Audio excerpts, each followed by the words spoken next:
Nous savons qu'un meeting un vendredi soir, c'est moins pratique que lorsqu'on peut le faire le samedi après-midi. Aucune salle n'était disponible samedi après-midi. Et nous voulions néanmoins saisir l'occasion de la présence en France de nombreux camarades de l'international pour qu'ils puissent, au moins pour un certain nombre d'entre eux, faire état de la situation dans leur pays et de leur analyse devant les camarades présents ici. En ce moment, vous le savez sans doute, se réunit une conférence internationale que nous avons appelée une conférence contre la guerre impérialiste globale. Pourquoi globale ? Parce que c'est le même Trump qui décide avec son complice Netanyahou de réenclencher la mécanique infernale du massacre de Gaza et qui, avec son complice Poutine, vient de mettre au point un accord de pillage de l'Ukraine. C'est le même Trump qui, avec son complice secondaire, mais complice tout de même, Macron, met au point la police européenne qui sera chargée en Ukraine de faire respecter l'accord passé avec Poutine. C'est le même Macron qui fait la guerre aux travailleurs et aux jeunes dans ce pays.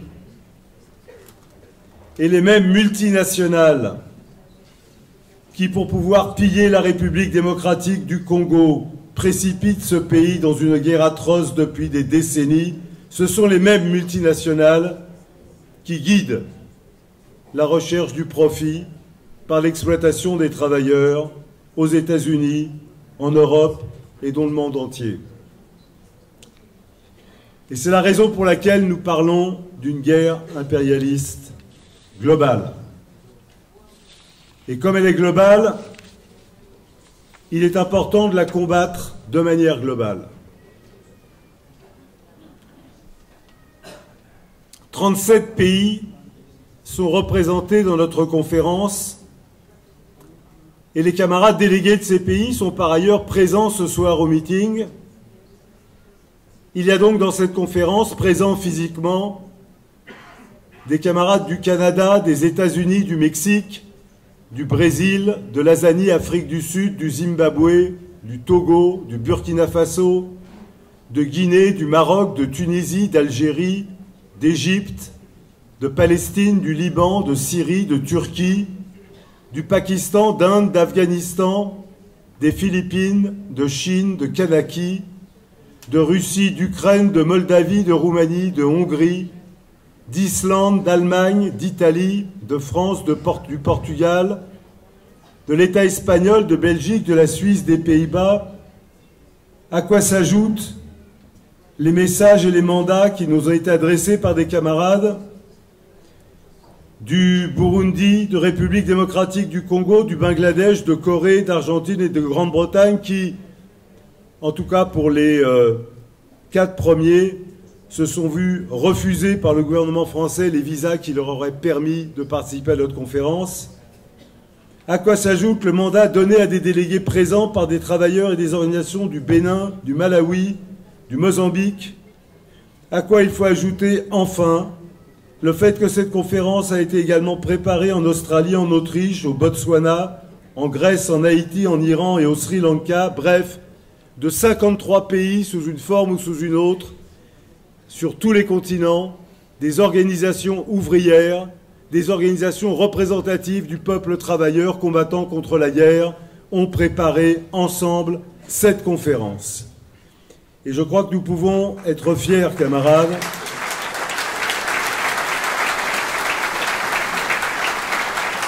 fiers à l'heure où notre gouvernement en appelle au déchaînement du chauvinisme, de la xénophobie et du racisme, fiers d'être partie prenante de cette démonstration de la fraternité ouvrière internationale, de l'internationale ouvrière.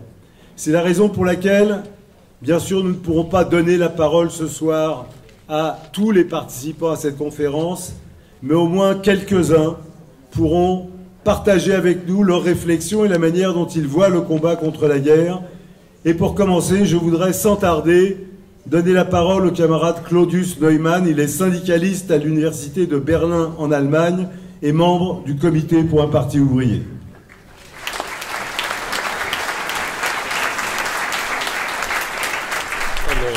En français, mais avec accent, pardon. Chers camarades, il y a 3 jours, le Parlement allemand a approuvé des crédits de guerre d'un montant de près de 1000 milliards d'euros.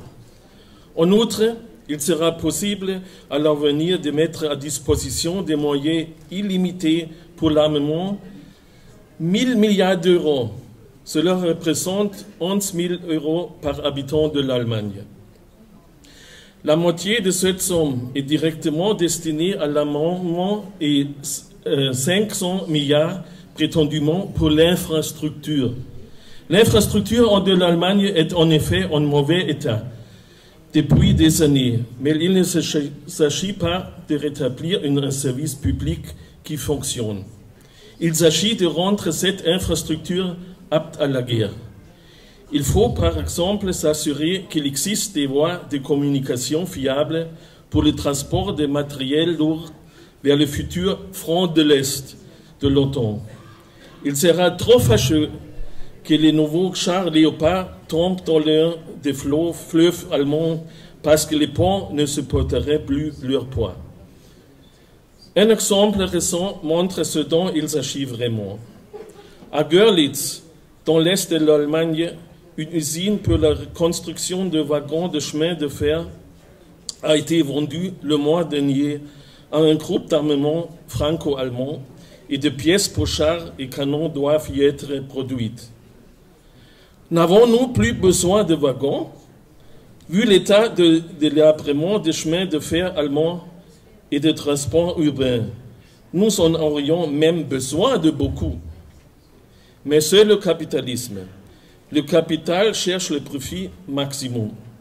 Et c'est lorsque les produits sont consommés qu'il y a le plus de profit, donc dans la guerre. Une campagne idéologique sans précédent accompagne le gigantesque programme de réarmement. L'Allemagne et l'Europe devraient enfin redevenir capables de se défendre et aptes à la guerre face à l'ennemi à l'Est. Camarades, après 2 guerres mondiales, nous savons de quoi il est question lorsque les impérialistes parlent de défense. C'est la préparation d'un massacre impérialiste sanglant, une lutte pour les ressources et des profits incommensurables pour l'industrie de l'armement.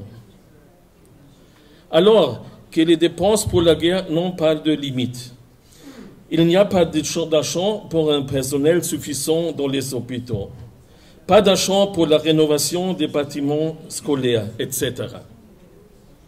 L'incitation à la guerre va de pair avec la haine contre les réfugiés et les migrants, contre les chômeurs, contre les pré-retraités qui vivraient sur notre dos. Et pour étouffer la résistance dans l'œuf, nous assistons actuellement en Allemagne à une vague de répression politique sans précédent. Par exemple, des manifestations de solidarité avec la Palestine sont brutalement réprimées par la police. Cela montre bien que la guerre impérialiste et ses préparatifs sont toujours aussi une guerre sociale contre sa propre population, contre sa propre classe ouvrière. C'est pourquoi la lutte contre la guerre ne peut pas être séparée de la lutte pour les acquis sociaux et démocratiques. C'est aux organisations du mouvement ouvrier et aux syndicats de se mobiliser contre le budget de la guerre. C'est la classe ouvrière que l'on veut faire payer pour la guerre, d'abord avec son argent et ensuite avec sa vie. Le mot d'ordre ne peut être que pas un sou, pas un homme et pas une femme pour la guerre impérialiste.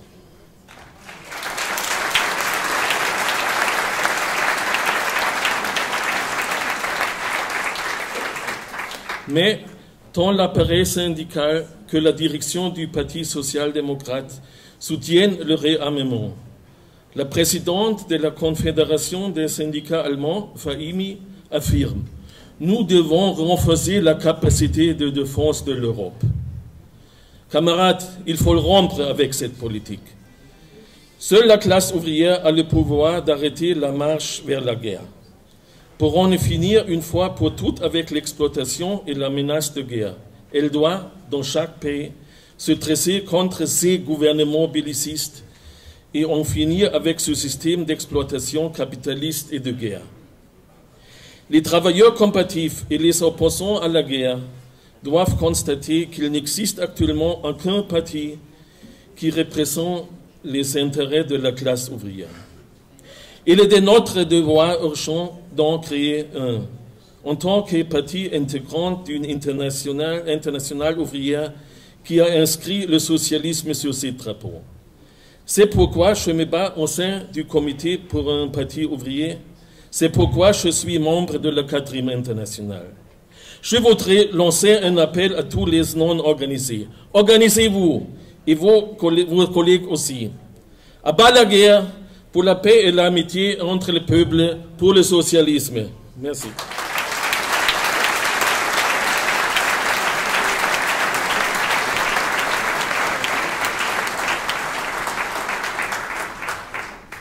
Merci Claudius. La parole à présent est au camarade Paul Nkunzimana. Il est mandaté par les militants ouvriers du Burundi et de la République démocratique du Congo pour la rencontre internationale.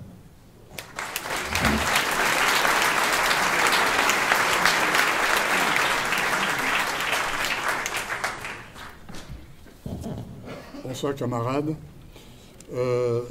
Évidemment, si les camarades du Burundi ou ceux de la République démocratique du Congo n'ont pas pu venir à ce meeting de ce soir, c'est parce que tout simplement les ambassades belges et françaises mettent des conditions inaccessibles pour les gens ordinaires puissent voyager dans l'Europe de l'espace Schengen. En effet, il y a une condition, c'est que on exige des gens qui voyagent ici ils doivent avoir sur leur compte bancaire un équivalent d'au moins 10 000 euros. Bon, vous comprenez que ils sont interdits de voyage en Europe de l'espace Schengen.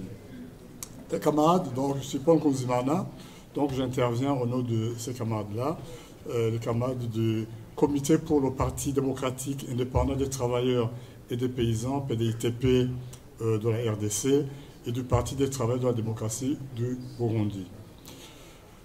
Camarades, la guerre qui sévit dans la RDC de l'Est est la 5e d'ampleur depuis que le pays a accédé à l'indépendance politique formelle de 1960. Et toutes ces guerres se sont développées selon la carte géologique du pays. La RDC compte plus de 85 multinationales dans le secteur minier et plus de 300 groupes armés, dont 230 au moins dans l'Est, dont le plus important est l'Alliance du fleuve Congo M23. Ce pays, scandale géologique selon les experts, renferme des quantités incommensurables de minerais et est le lieu où des multinationales auxquelles se sont ajoutés des groupes chinois se livrent à une lutte acharnée pour le contrôle de ces richesses. Alors qu'il est, Tshisekedi, le président congolais, a invité les États-Unis à un deal pour l'accès exclusif des capitalistes américains aux minerais stratégiques congolais en échange d'une aide militaire. Le département d'État a donné son accord pour ce partenariat qui rentre dans l'agenda l'Amérique d'abord. Le Burundi, partie prenante de la guerre aux côtés de Tshisekedi, est ravagé par les plans destructeurs de privatisation et de remboursement de la dette externe. Ces richesses, y compris dans le secteur minier, sont pillées par les multinationales. Dans les conditions de guerre et de dictature militaro-policière, les camarades de la RDC et du Burundi font de leur mieux pour éditer une publication, les premiers sous la forme d'une lettre de liaison pour la construction des comités d'unité contre la guerre et l'exploitation, pour chasser les troupes étrangères et les multinationales, et les seconds, un bulletin qui revient mensuellement sur l'exigence de l'arrêt des privatisations, de l'annulation de la dette externe, de la renationalisation de tout ce qui a été privatisé et du rapatriement des troupes, dont celles qui sont en RDC. Les camarades du Burundi construisent une alliance avec la paysannerie sur la base des revendications de cette dernière en rapport avec la nécessité de la renationalisation de la filière café. Camarades, me basant sur les intérêts des peuples de l'Afrique des Grands Lacs et sur le mandat que les camarades de la RDC et du Burundi m'ont confié, je peux avec eux déclarer solennellement: au nom des peuples de la région, nous accusons les multinationales minières américaines, dont American Mineral Fields, Anglo-American Corporation Gencor, Kinross Gold Corporation, canadienne First Quantum Minerals, Teck Mining Corporation, Chemical Vapor Metal Refining Minerals Resources Burundi, etc. Britannique Afrimex, Mineral Africa Limited, Rainbow International Resources Burundi, etc.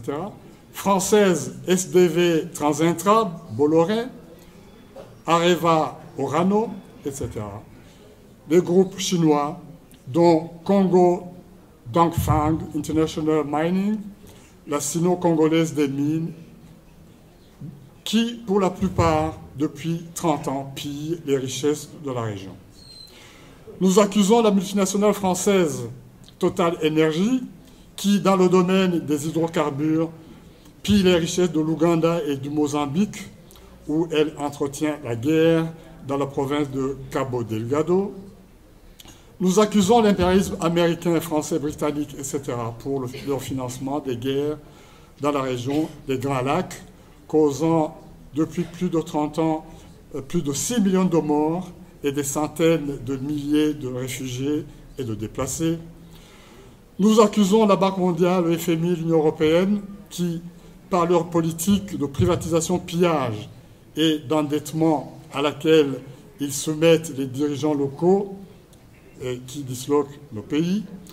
Nous accusons l'ONU qui, avec sa MONUSCO en RDC et sa MINUA au Rwanda, prétend œuvrer pour la paix alors qu'elle a servi et sert à couvrir les génocides, les massacres de populations civiles et le pillage et le drainage des richesses de la région. Camarades, la crise de l'impérialisme interpelle tout le mouvement ouvrier pour le combat pour l'indépendance de la classe ouvrière dans chaque pays et à l'échelle internationale pour l'émancipation de l'humanité. En avant pour l'internationale ouvrière.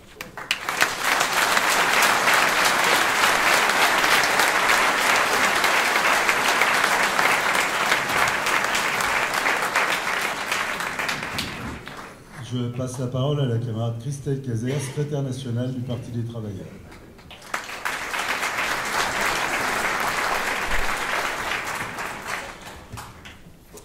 Alors, enfin, une bonne nouvelle, camarades, en tout cas pour les camarades français. Chacun de nous va pouvoir, d'ici quelques temps, devenir actionnaire d'une entreprise d'armement. Comment? Grâce à un nouveau fonds de 450 millions d'euros de la Banque publique d'investissement, BPI France. Vous savez, c'est la même banque dont le patron a récemment dénoncé les faux vieux, qui osent prétendre à une retraite alors qu'on pourrait utiliser l'argent de leur pension pour les canons et les chars.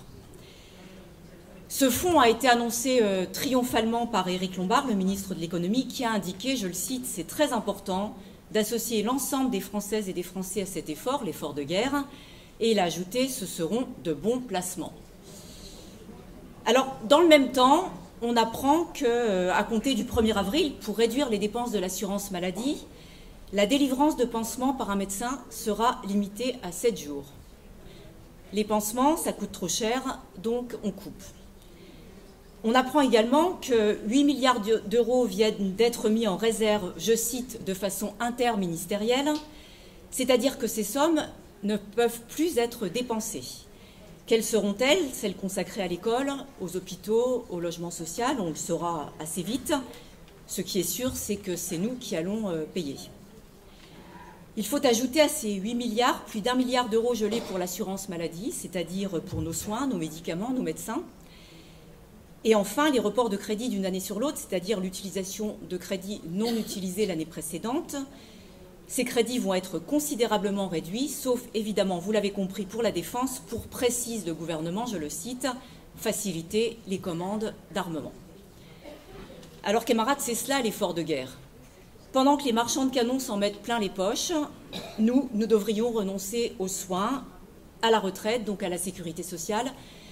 Nous devrions renoncer aux services publics, aux écoles, aux hôpitaux. Nous devrions renoncer à nos revendications. Et c'est sans doute à ce renoncement que le gouvernement voudrait associer les Françaises et les Français, c'est-à-dire les travailleurs et les travailleuses dans ce pays. Mais le gouvernement n'a pas parti gagné, parce que toute la situation, depuis 2 ans, reste marquée par la mobilisation massive et déterminée de millions de travailleurs en 2023 contre la réforme des retraites. Avec son conclave, le gouvernement a tenté de faire valider par les organisations syndicales sa contre-réforme. Et il faut le dire, dans un premier temps, tous les syndicats ont donné leur accord. Puis la Confédération Force ouvrière a décidé de sortir du conclave. Les autres syndicats sont restés et mercredi dernier, la CGT est également sortie du conclave. Il faut dire que les résultats de la consultation interne organisée par la direction de la CGT sont sans appel. 97% des instances de la CGT, des fédérations, des unions départementales se sont prononcées pour la sortie du conclave, estimant que rien de bon ne pouvait sortir de ce conclave. Alors, camarades, il faut apprécier ce résultat à sa juste valeur. Ce résultat, c'est celui d'une claire conscience de classe, des cadres syndicaux, des syndiqués et au-delà de l'ensemble des travailleurs sur le fait qu'il n'y a aucun accord possible entre la défense des revendications et la politique anti-ouvrière du gouvernement. Oui, le mandat confié par les travailleurs reste l'abrogation de la réforme des retraites de 2023 et rien d'autre. Et maintenant, parce que sortir c'est bien, mais après? Et puisque cela ne passe pas par le conclave, une question est posée: comment faire aboutir les revendications? Comment préparer les conditions de l'action commune, de l'action dans l'unité pour faire reculer le gouvernement, non seulement sur la réforme des retraites, mais sur l'ensemble de sa politique anti-ouvrière? C'est le sens de l'appel des 300, signé aujourd'hui par plus de 1500 militants de Force ouvrière et de la CGT, qui disent: ce départ, il faut le traduire dans la préparation de l'action commune, dans la mobilisation, la grève, la manifestation, ce qui est la seule voie qui permettra d'imposer le maintien de nos retraites et plus généralement la satisfaction de toutes les revendications. L'inaction, tout comme la division, sont aujourd'hui les armes de ceux qui veulent empêcher la mobilisation. Signalons que bien souvent, ceux qui organisent la division sur le terrain de la lutte de classe sont ceux qui, sur le plan politique, se prononcent pour envoyer des troupes en Ukraine, quelle que soit la couleur du casque des soldats. Oui, bâtir l'unité, c'est la condition du succès. Et nous, au Parti des travailleurs, nous n'avons pas d'intérêt distinct de l'ensemble de la classe ouvrière. Nous nous situons exclusivement sur le terrain de la défense des intérêts de la classe ouvrière. Nous, au Parti des travailleurs, nous sommes pour la mobilisation unie sur le terrain de la lutte de classe pour gagner sur les revendications. Et les militants du Parti des travailleurs, en toutes circonstances, aident à cette mobilisation unie. Nous, au Parti des travailleurs, nous sommes contre la guerre en Palestine, contre la guerre en Ukraine, contre la guerre partout. Nous sommes contre la guerre car nous considérons que c'est une seule et même guerre impérialiste pour le pillage des richesses. C'est donc notre responsabilité, comme militants du Parti des travailleurs, de mener le combat contre la guerre impérialiste et donc contre notre gouvernement et sa politique. Macron nous a appelés à défendre la patrie qui serait en danger en raison de la menace russe. La seule patrie que nous connaissons, c'est celle des travailleurs du monde entier, ce qui porte un nom, l'internationalisme.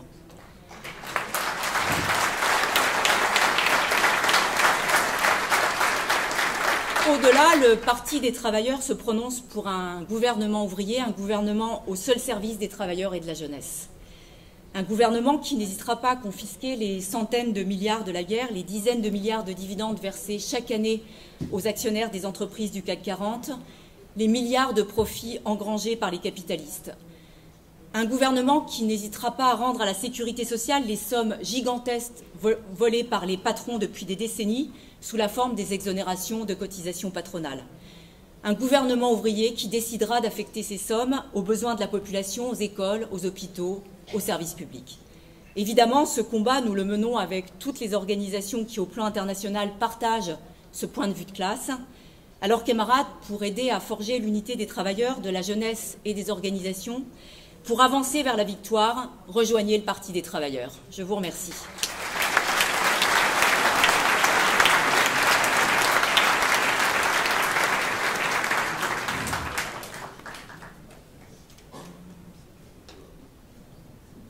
Camarades, comme vous le savez, dans la marche à la guerre et dans les préparatifs de guerre, il y a un front qui se dessine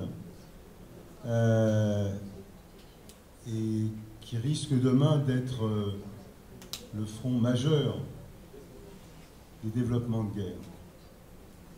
C'est pourquoi nous allons donner successivement la parole au camarade Chang Ka-wei, militant ouvrier chinois, et à la camarade Diamante Brown, présidente du syndicat des enseignants de Baltimore aux États-Unis. La parole au camarade Ka-wei.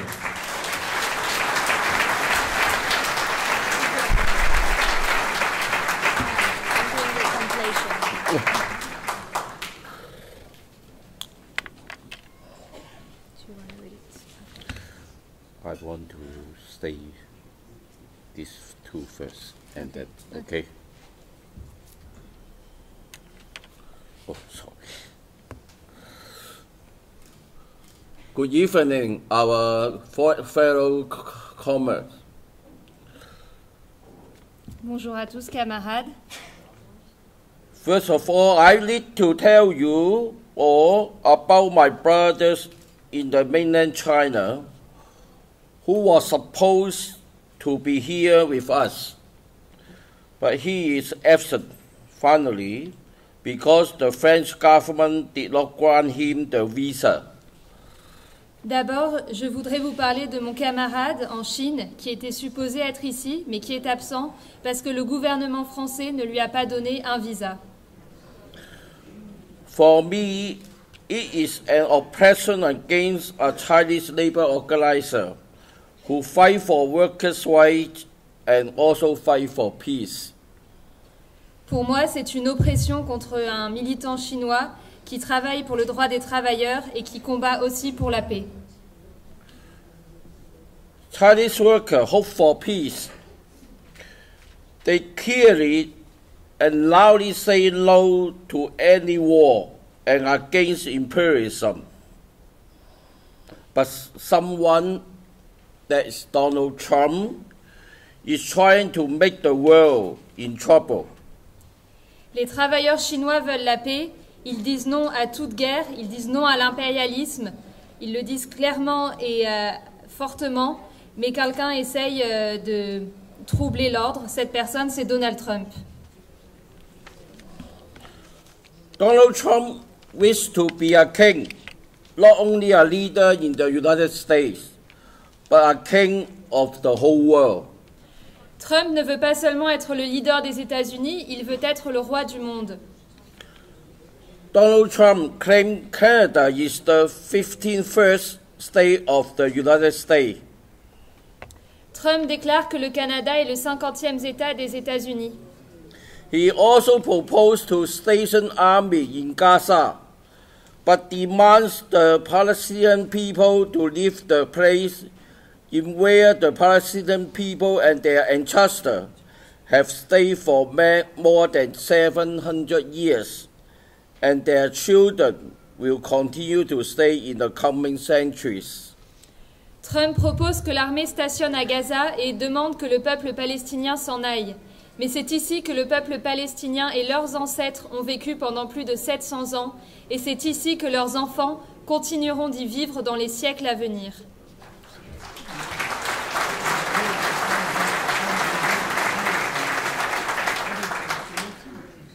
Trump also forced Ukraine to surrender its valuable resources in exchange of Trump's nominal assistance of setting the fires.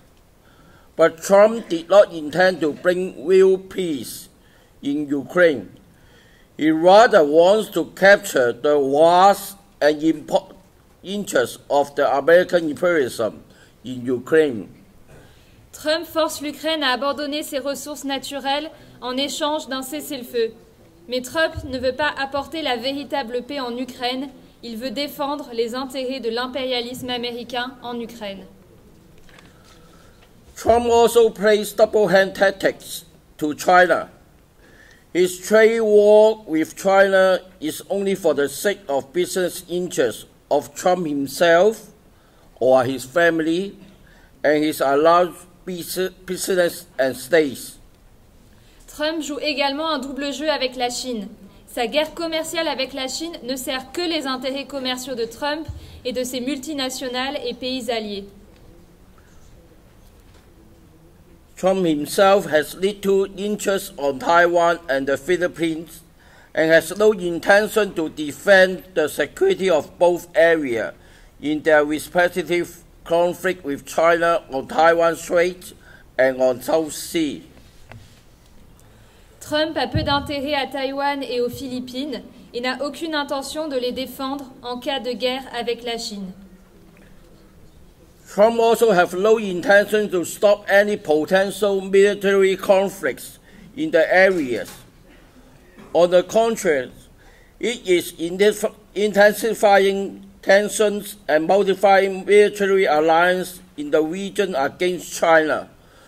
Therefore, both Taiwan and the Philippines must continue to buy the U.S. arms. Trump just wants to manipulate the whole world. Trump n'a aucune intention de mettre fin à tout potentiel conflit militaire dans cette zone. Au contraire, il exacerbe les tensions et multiplie les alliances militaires dans la région contre la Chine. Tout cela, c'est pour que Taïwan et les Philippines continuent d'acheter les armes américaines. Trump veut juste manipuler le monde entier. Trump and his allies form a hardcore of the capital and business, which aim to destroy the labor movement and the social security of the people, not only in the United States, but also internationally worldwide. Trump et ses acolytes ont fondé un noyau dur du capital et des entreprises pour détruire le mouvement ouvrier, pour détruire les acquis sociaux des travailleurs aux États-Unis, mais aussi partout dans le monde.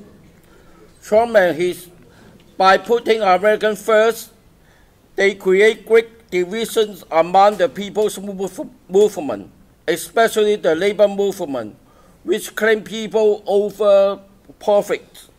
Furthermore, the trade war will accelerate the tendency of overlooking business first over the people's interests. En plaçant l'Amérique d'abord, il crée de grandes divisions dans les mouvements du peuple, en particulier dans le mouvement syndical, qui place les travailleurs au-dessus des profits. En outre, la guerre commerciale va accélérer la tendance qui priorise les entreprises aux intérêts du peuple. Trump wishes to bring the world back the colonial era. He wants to make the world colonialized again. It's also the evil domination of imperialist capitalism over the world. Trump veut ramener le monde à l'ère coloniale. Il veut que le monde soit à nouveau colonisé. Il veut aussi la domination terrible du capitalisme impérialiste sur le monde. Workers of France should understand that a war against China would be a war against is a war for the markets, a class war. Travailleurs de France, comprenez qu'une guerre contre la Chine signifierait une guerre pour les marchés, une guerre de classe. In the event of American military aggression against China, the workers of the whole world should have to side with China and the Chinese people. En cas d'agression militaire des États-Unis contre la Chine, les travailleurs du monde entier devront se tenir aux côtés de la Chine et du peuple chinois. The Chinese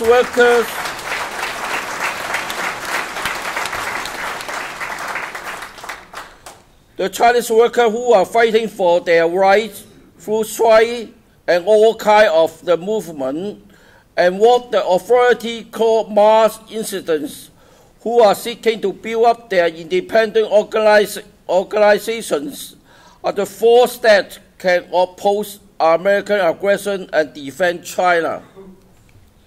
Les travailleurs chinois qui combattent pour leurs droits par les grèves et par ce que les autorités appellent des incidents de masse. Les travailleurs chinois qui cherchent à construire leurs organisations indépendantes sont la force qui peut s'opposer à l'agression américaine et défendre la Chine. Workers of France, please remember, by siding with China, you will be acting independently of the CCP regime in solidarity with the Chinese people. Travailleurs de France, comprenez s'il vous plaît qu'en vous tenant du côté de la Chine, vous agirez indépendamment du régime du Parti communiste chinois en solidarité avec le peuple chinois. So,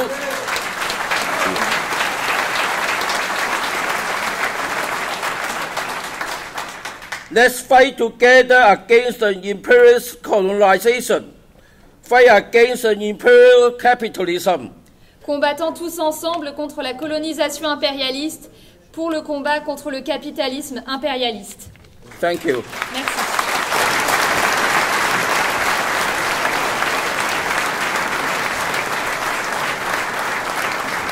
La parole à présent à la camarade Diamante Brown, présidente du syndicat des enseignants de Baltimore aux États-Unis.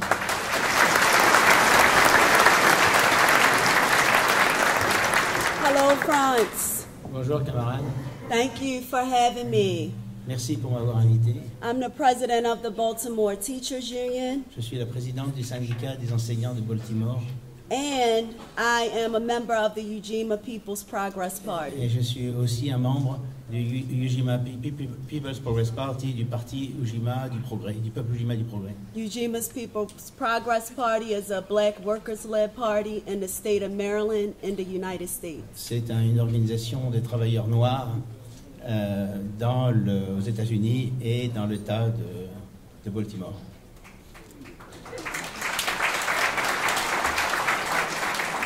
I come in peace, but I also come to agitate. Je suis là pour la paix, mais je viens aussi pour agiter, I come to inspire, pour inspirer, and I come to ask you to use your power. et je vous demande d'utiliser votre pouvoir.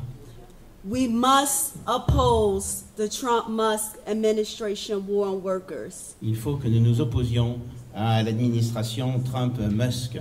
This is not just a war on workers in the United States. This is a war on workers across the entire world. Parce que la guerre que Musk et Trump mènent contre les travailleurs, c'est une guerre qu'ils mènent pas seulement aux États-Unis, mais contre tous les travailleurs du monde. And we can't just stop with Trump. We must be willing to oppose any administration's war on workers. Et il ne faut pas s'arrêter qu'à Trump, mais il faut s'opposer à tous les gouvernements qui affrontent les travailleurs.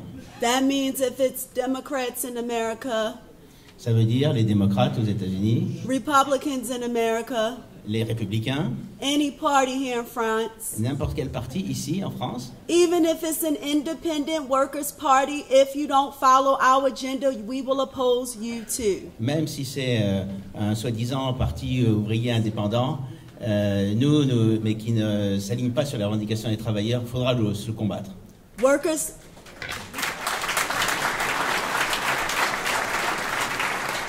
Workers must have an agenda, and we must hold our leaders accountable for following our agenda. Les travailleurs doivent avoir un ordre du jour et doivent rendre leurs dirigeants et demander des comptes à leurs dirigeants par rapport à ces revendications, à leurs revendications.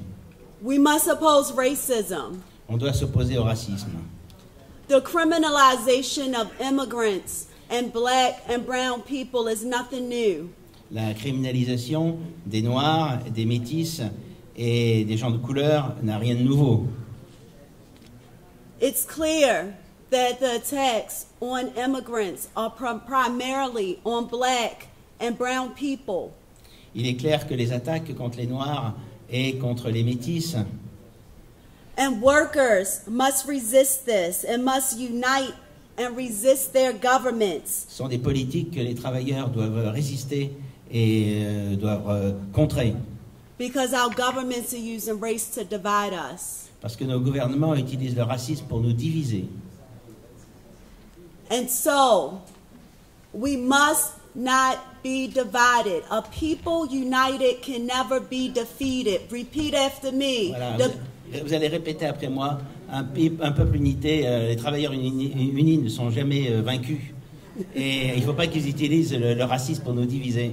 Yeah. The people united must never be defeated. The people united must never be defeated. The people united must never be defeated.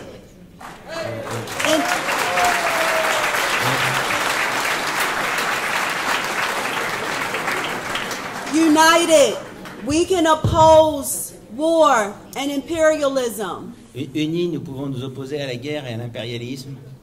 Instead of the United States assisting and investing in genocide, Au lieu que les États-Unis investissent dans la guerre et le génocide, we should invest in education, housing, healthcare. et il faudrait mieux qu'ils investissent dans l'école, dans les logements et la sécurité sociale, les services de santé. Workers must build structures to fight back. We can't just talk about it. Et les travailleurs doivent mettre en place des véritables structures de combat et pas seulement en parler. In order to fight back against the attacks that are on workers and humanity, Pour organiser le combat, la riposte contre toutes ces attaques contre les travailleurs et contre l'humanité. workers must build independent labor parties. Les travailleurs doivent construire des partis ouvriers indépendants. Workers must build strike funds to support strikers. Les travailleurs doivent aussi constituer des fonds de solidarité pour les grévistes. We must create strike schools to prepare to strike. Nous devons aussi nous organiser à travers des écoles, des formations pour préparer la grève. And we must repeal laws that work against workers and pass laws that make workers' rights stronger. Et nous devons abroger toutes les lois anti-ouvrières et faire adopter des lois qui renforcent les droits des ouvriers. Another chant I'll leave you with. Il y a une autre chose que je vais vous faire chanter. It rhymes in English, but not in French. Ça rime en anglais, mais peut-être pas en français. Hey, hey, ho, ho. Hey. Imperialism has got to go. Hey, hey, ho, ho. Imperialism has got to go. Hey, hey, ho, ho. Capitalism has got to go. Hey, hey, ho, ho. Capitalism has got to go. Hey, hey, ho, ho. Racism has got to go. Hey, hey, ho, ho. Racism has got to go. Hey, hey, ho, ho. Fascism has got to go. Hey, hey, ho, ho. And now I gotta go. Thanks for having me. Merci, maintenant je vais y aller.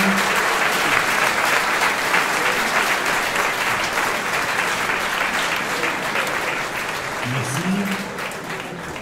Nous avons reçu un message de militants algériens en France, dont je voudrais vous lire un extrait.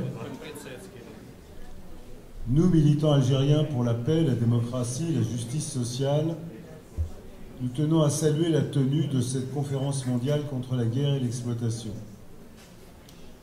Cette initiative, aussi modeste soit-elle, revêt un intérêt non négligeable car elle se tient dans un contexte mondial marqué par des guerres que se livrent les différents impérialistes, dont le seul objet est le contrôle et le partage des richesses mondiales, au profit des spéculateurs, des oligarques et des industriels de l'armement, et dont les victimes sont les peuples et les travailleurs du monde entier qui, eux, n'ont pas eu leur mot à dire pour l'instant. Le nouvel ordre mondial, tel que le prévoient Trump et Poutine, renforce les dictatures et les régimes autoritaires. l'autoritarisme devient la norme portant atteinte aux libertés démocratiques. En tant que militants algériens, nous savons de quoi nous parlons. Car depuis 2022 et au lendemain de l'invasion de l'Ukraine, nous faisons face à un régime algérien qui n'a pas hésité à institutionnaliser la dictature en instaurant une loi et un article dit 87 bis qui criminalise toute action politique, syndicale et associative discordante. Cet artifice juridique lui permet de poursuivre tout opposant politique avec des peines allant jusqu'à la perpétuité, ce qui a conduit des centaines de citoyens en prison. À ce jour, il demeure encore 240 détenus d'opinion dans les prisons algériennes. Des milliers de citoyens sont interdits de quitter le territoire, des centaines de militants sont exilés et ne peuvent rentrer chez eux de peur d'être arrêtés. Les manifestations publiques sont interdites, le droit de grève restreint. Des partis politiques d'opposition comme le PST, le MDS et des associations telles que la Ligue des droits de l'homme sont dissous. Des responsables politiques et syndicaux sont harcelés en permanence. La presse est muselée. Seuls ceux qui relaient la propagande officielle sont tolérés. En plus de toutes ces atteintes aux libertés démocratiques, s'ajoute une précarité sociale qui ne cesse de s'aggraver du fait de la chute vertigineuse du pouvoir d'achat. Malgré cette répression et la précarité, l'esprit et les aspirations du Hirak de 2019 sont encore vivants. Les jeunes et les travailleurs continuent à résister comme ils le peuvent. Des grèves éclatent dans tous les secteurs. Des militants continuent à s'exprimer à travers les réseaux sociaux et tentent de s'organiser pour la reconquête des libertés et la défense des droits des travailleurs. Chers amis et camarades, conscients du fait que notre situation n'est pas différente dans le fond de celle des autres peuples, nous estimons que c'est le devoir de toutes les organisations, des militants démocrates, révolutionnaires attachés à la souveraineté des nations et des peuples, à décider de leur destin, d'unir nos forces à l'échelle mondiale, de créer les conditions d'une unité d'action pour résister, vaincre toute forme d'oppression. Merci pour le soutien que vous apporterez aux détenus d'opinion et politique sans discrimination. Salutations fraternelles, militants politiques algériens en France. J'ajouterai, camarades, qu'à l'heure où le gouvernement français, pour des raisons que tout le monde comprend bien, veut aiguiser les tensions les plus extrêmes entre le peuple français et le peuple algérien, à l'heure où il n'hésite pas à faire revivre le sentiment chauvin, nationaliste de l'extrême droite de l'époque de la guerre d'Algérie, à l'heure où il voudrait rétablir le climat de guerre civile dans ce pays autour de la question algérienne. Nous sommes les héritiers des militants ouvriers français qui, main dans la main avec les combattants de l'indépendance de l'Algérie, ont combattu jusqu'au bout pour la victoire du peuple algérien.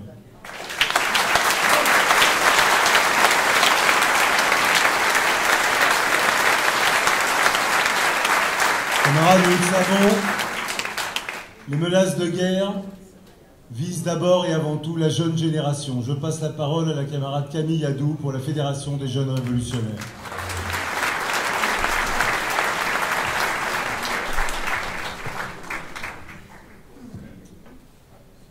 Comme tous les jeunes de mon âge, je suis frappée d'horreur face au génocide en cours à Gaza. J'appartiens à une génération qui grandit exposée aux images des pires horreurs et de la pire violence. Ces massacres marquent de manière indélébile notre génération. Nous comprenons que oui, la barbarie est possible et que c'est à cela que nous conduit le système capitaliste si nous n'y mettons pas fin. Avant toute chose, j'aimerais donc réaffirmer arrêt des bombardements, arrêt des massacres, liberté et droit au retour pour le peuple palestinien, rupture de toutes les relations avec l'État d'Israël.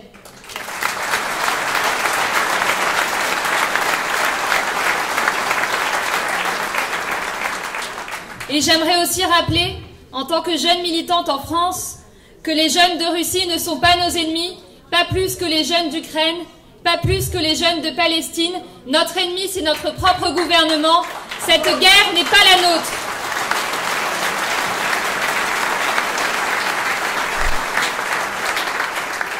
Au nom de la soi-disant défense de la souveraineté de l'Ukraine, Macron et les autres leaders européens se préparent à envoyer des troupes pour le maintien de la paix.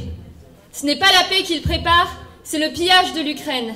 Et tous, à l'Assemblée nationale, les macronistes, la droite, le Rassemblement national, mais aussi les députés du PCF, du PS, de la LFI, d'Europe Écologie Les Verts, tous s'accordent sur l'envoi de troupes en Ukraine.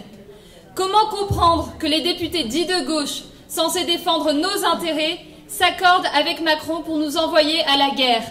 Comment comprendre cette union nationale au moment où Macron annonce une refonte du SNU pour que les jeunes puissent, je cite, apprendre avec les armées et en renforcer les rangs? Le gouvernement veut passer de 40 000 réservistes à 100 000 d'ici à 2035. Et la militarisation est liée à la situation dans nos facs. Le gouvernement a décidé 1,5 milliard de coupes dans les budgets déjà réduits des universités. Cela entraîne la fermeture entière de filières, parfois même de campus. Par exemple, à la fac d'Amiens, 53% des filières sont aujourd'hui menacées de réduction du nombre de places, voire de suppression pure et simple. Des étudiants qui vont se retrouver sans formation vont être contraints de se tourner vers des emplois précaires et vers l'armée qui, elle, reçoit tous les moyens dont elle a besoin. Les étudiants refusent ces coupes budgétaires et se mobilisent. Dans les AG, les militants de la FJR, Fédération des jeunes révolutionnaires, sont partie prenante de l'aide à la mobilisation, dans l'unité avec les enseignants, contre les coupes budgétaires, contre la politique du gouvernement, et ils affirment que les milliards qui sont envoyés à la guerre doivent être réquisitionnés pour nos facs. Alors oui, pas un sou, pas une arme, pas un homme pour leur sale guerre.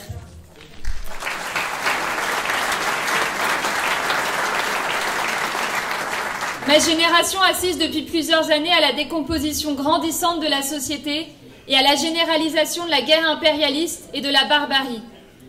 Et beaucoup de jeunes aujourd'hui sont aussi préoccupés, à juste titre, par la situation environnementale. Réchauffement climatique, incendies, inondations, pollution des sols, des eaux ou encore de l'air, destruction des réserves naturelles. Oui, une catastrophe climatique est en cours et menace l'existence de l'humanité. Les gouvernements se réunissent, année après année, dans des congrès mondiaux. Ils adoptent rapport sur rapport, résolution sur résolution, sans jamais mettre en place les décisions qu'ils ont eux-mêmes votées. Pourquoi? Parce qu'on nous fait croire que l'enjeu environnemental est réellement pris en compte, alors qu'en réalité, ce qui motive les capitalistes et les gouvernements qui les représentent, c'est le profit. Les mêmes qui, hier, faisaient de grandes déclarations sur le climat et s'engageaient à réduire les émissions de gaz à effet de serre, sont ceux qui, aujourd'hui, s'engagent chaque jour un peu plus dans la marche à la Troisième Guerre mondiale. Mais d'ailleurs, quel est l'impact de la guerre sur l'environnement? Parlons-en. Un rapport publié le 24 février dernier, à l'occasion des 3 ans de guerre, révèle que les émissions de gaz à effet de serre liées à la guerre ont augmenté de 30% au cours des 12 derniers mois. Plusieurs dizaines de milliers d'hectares de forêts ont été brûlés depuis le début de la guerre en 2022. Et c'est à nous, travailleurs et jeunes, à qui l'on vient faire la leçon, à qui l'on dit de couper le chauffage en hiver pour sauver la planète, qu'on ne nous raconte pas d'histoire. Si les gouvernements se souciaient vraiment de la crise climatique, cela ferait longtemps que de vraies solutions auraient été apportées. Et toutes ces organisations et ces partis qui parlent de justice sociale et climatique, mais qui votent les crédits de guerre, n'ont aucune leçon à donner. Tant que nous vivrons dans un système régi par la propriété privée des moyens de production, un système régi par la recherche permanente de toujours plus de profits, la question climatique ne sera jamais prise au sérieux. C'est à ce système qu'il faut s'attaquer.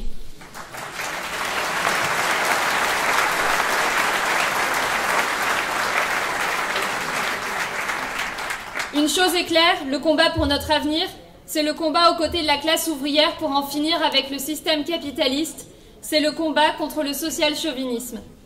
En France, cela prend la forme de l'aide à la mobilisation contre le gouvernement Macron et sa politique, mais nous savons que ce combat doit être mené à l'échelle internationale.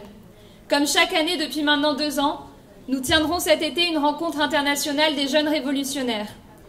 L'année dernière, elle avait réuni des jeunes plus de 90 jeunes de 11 pays, États-Unis, Palestine, Ukraine, Russie, Canada, Mexique, Italie, Afrique du Sud, Portugal, État espagnol, France. Nous y avons déclaré d'une même voix. Les jeunes ne sont pas les ennemis des uns et des autres. Nous avons discuté de la situation de guerre, de l'oppression des femmes, des questions nationales et du droit des peuples à disposer d'eux-mêmes, de la destruction de l'environnement. Toutes ces discussions ramènent à un même problème. Il faut renverser le système capitaliste. Alors je lance un message à tous les jeunes présents dans la salle.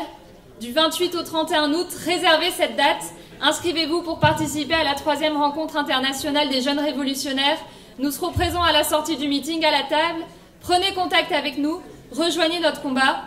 À bas la guerre, à bas le social-chauvinisme, unité de la jeunesse et de la classe ouvrière à l'international pour le socialisme. Merci.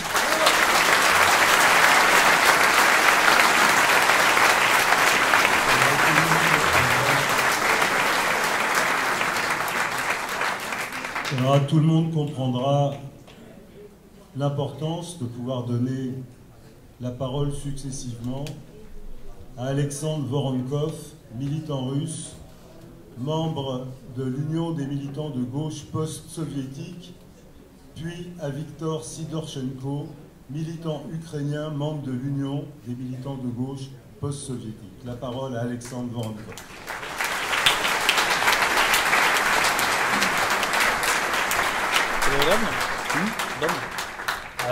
Дорогие друзья, шановні друзі, dear comrades, ще камарад, война в Украине стала результатом кризиса международных отношений. Современная система переговорных процессов не смогла ни остановить войну, ни предотвратить ее. Chers camarades, la guerre en Ukraine est le résultat de la crise des relations internationales. La diplomatie moderne a été incapable ni d'empêcher la guerre, ni de l'arrêter. Несмотря на взаимные санкции, руки империалистов развязаны, и полем их битвы стала Восточная Европа, в первую очередь Украина. Les mains des impérialistes se sont déliées et ils ont fait de l'Europe de l'Est leur champ de bataille, et en particulier l'Ukraine. Хотя причиной конфликта и степень ответственности разных государств остаются предметом спора, очевидно, что за эскалацию военных действий отвечает руководство Российской Федерации. Bien que les raisons du conflit et le degré de responsabilité de chacune des grandes puissances qui est engagée restent un sujet de discussion, il est clair que le gouvernement, le régime de la Fédération de Russie porte une responsabilité dans l'escalade guerrière. Долговременный мир Восточной Европы невозможен без решения проблемы российского реваншизма и демократизации и социализации российского общества. Il n'y aura pas de paix durable en Europe de l'Est sans régler son compte au revanchisme russe, sans une démocratisation et une socialisation de la société russe. Важной задачей левых интернационалистских сил остается борьба за политические изменения в России. Et une des tâches majeures des forces de gauche internationalistes reste la lutte pour un changement politique en Russie. Корни нынешней политики Российской Федерации уходят в 1991-1993 годы, когда была сформирована крайне авторитарная президентская капиталистическая республика с отсутствием механизмов сдержек и противовесов. Les racines de la politique actuelle en Russie remontent à 1991-1993, quand fut formé cet État capitaliste autoritaire, cette république présidentielle sans aucun contre-pouvoir. Война навязана российскому обществу сверху, несмотря на репрессии активистов. La guerre a été imposée à la société russe par en haut, et la répression s'est abattue contre les militants anti-guerre. Решение конфликта требует не просто перемирия, а радикальной демократизации и социализации России, включая коллегиальное управление и передачу экспроприированных активов олигархов под контроль работников. La solution au conflit ne nécessite pas seulement un cessez-le-feu, mais une démocratisation et une socialisation radicale de la Russie, intégrant la constitution d'un gouvernement collectif et l'expropriation des biens des oligarques mis sous le contrôle des travailleurs.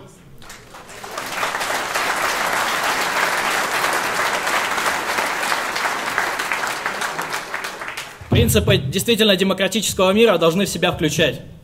Les principes d'une paix véritablement démocratique exigent право населения спорных территорий на самоопределение через референдумы с участием беженцев.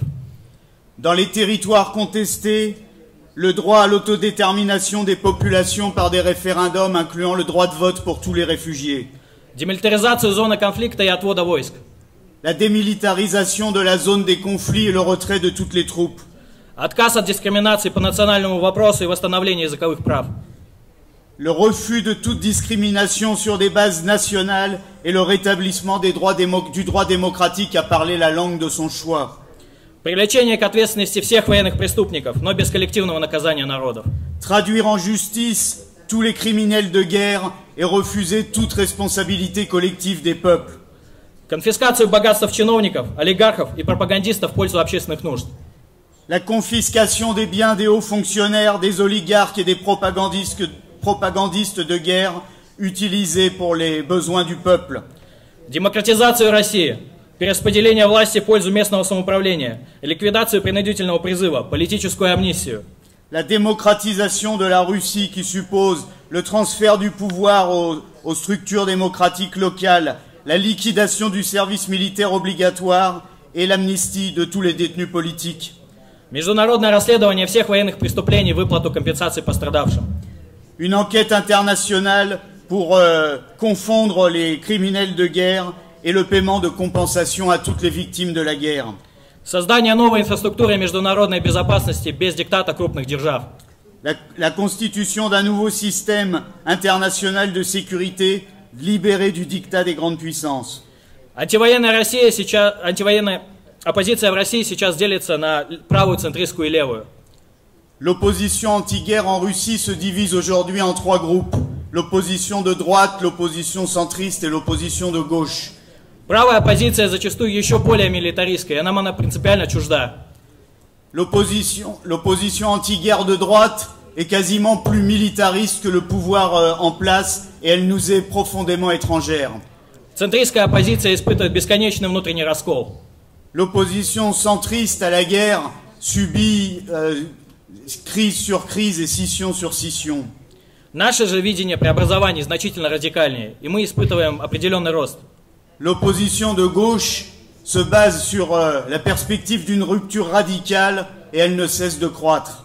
Создаются новые инициативы организаций, такие как наша организация Союз постсоветских левых. Se constituent de nouvelles initiatives et de nouvelles organisations comme celle à laquelle nous appartenons, l'Union des militants de gauche de l'espace post-soviétique. В самой России представлены следующие антивоенные интернационалистские организации. En Russie même agissent des organisations internationalistes anti-guerre. Интерфронт, они, кстати, находятся в зале, можем их поприветствовать. Par exemple, le Front internationaliste, des camarades d'ailleurs, se trouve actuellement dans cette salle et on peut les saluer.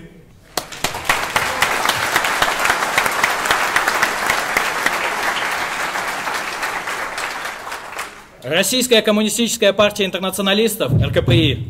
Le Parti communiste internationaliste de Russie.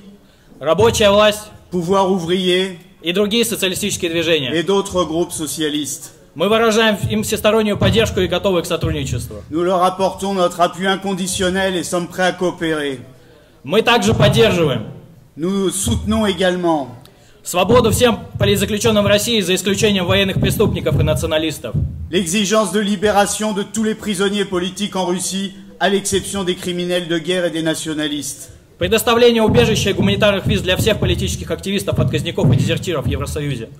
Nous exigeons de l'Union européenne qu'elle accorde immédiatement le droit d'asile et des visas humanitaires à tous les militants politiques réprimés, aux réfractaires et aux déserteurs.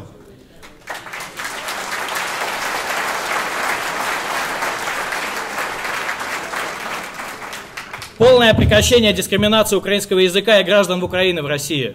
L'abolition en Russie de toutes les discriminations qui frappent les locuteurs de la langue ukrainienne et les citoyens ukrainiens.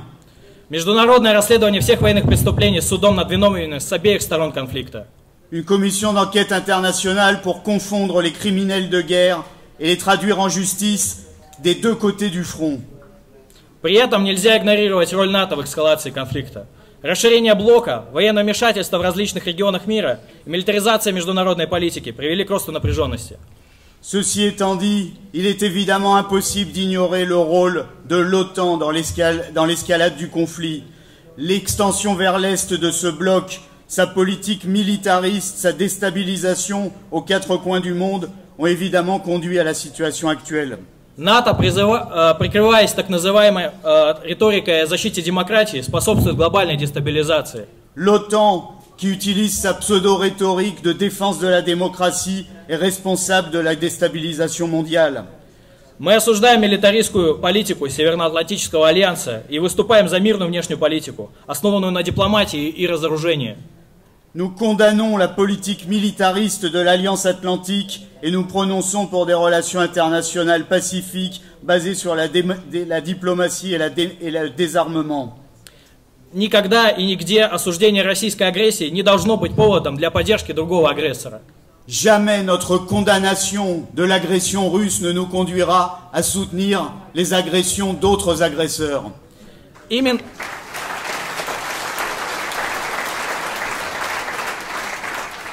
Именно сегодня нам нужна принципиальная интернационалистическая позиция. Aujourd'hui, ce dont nous avons besoin, c'est d'une position internationaliste de principe. Борьба за мир требует одновременного сопротивления российской агрессии и противостояния империалистической политике НАТО. La lutte pour la paix exige, dans le même temps, de s'opposer à l'agression de la Fédération de Russie et de s'opposer à la stratégie impérialiste de l'OTAN. Только международная солидарность левых сил сможет создать условия для справедливого мира без диктата капиталистических государств. Seule la solidarité internationale des forces de gauche peut créer les conditions d'un monde juste sans la domination des grandes puissances capitalistes. Да здравствует международная солидарность! Свобода России, свобода Украине! Vive la solidarité internationale, liberté pour la Russie, liberté pour l'Ukraine.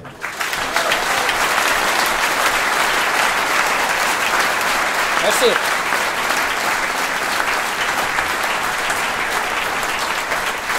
La parole à présent est au camarade Viktor Sidorchenko, militant ukrainien, membre de l'Union des militants de la gauche post-soviétique. Трудящиеся Франции, Travailleurs de France, вам ваше правительство говорит, вы должны бросать вашу борьбу, политические и экономические требования к собственным властям, ваши забастовки по причине того, что вам якобы необходимо в первую очередь продолжать поставки оружия на Украину, а завтра, возможно, и отправлять войска в поддержку украинского народа и его сопротивления против путинской агрессии.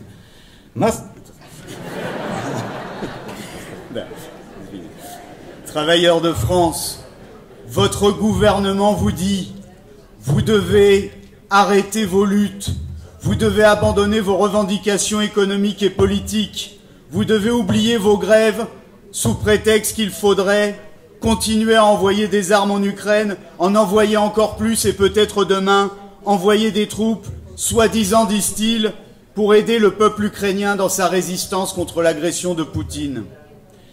На самом деле для украинского народа сейчас стоит более актуальная дилемма. Кому в результате вооруженных действий будут принадлежать активы Украины? En réalité, la question qui est posée, la véritable question qui est posée aujourd'hui au peuple ukrainien, c'est qui va mettre la main sur les richesses de l'Ukraine à l'issue de la guerre. Американским, европейским, русским или украинским капиталистам. Итог войны, в которой участвовали сотни тысяч трудящихся по обе стороны фронта, только этот основной вопрос в конечном счете и будет решать. Ces richesses seront-elles pillées par les capitalistes américains, européens, russes ou ukrainiens? Le résultat de cette guerre, qui a déjà coûté la vie à des centaines de milliers de travailleurs, y donnera une réponse. Украина, как типичная полуколониальная капиталистическая страна на постсоветском пространстве, в принципе не способна была превратить сопротивление российской агрессии во всенародную борьбу против путинского вторжения.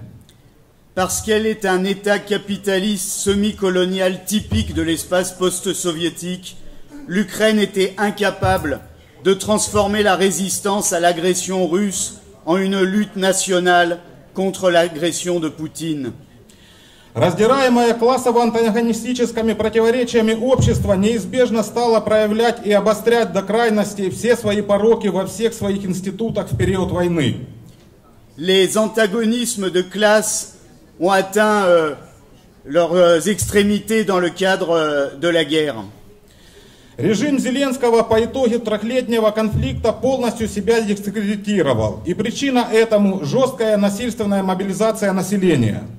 Le régime de Zelensky, au bout de 3 ans de guerre, s'est totalement discrédité. Et la raison de ce discrédit, c'est la mobilisation brutale et violente de la population pour la guerre à laquelle il s'est livré. Многомиллиардная подпитка режима Зеленского странами НАТО в условиях войны создала целое сословие новых долларовых миллионеров.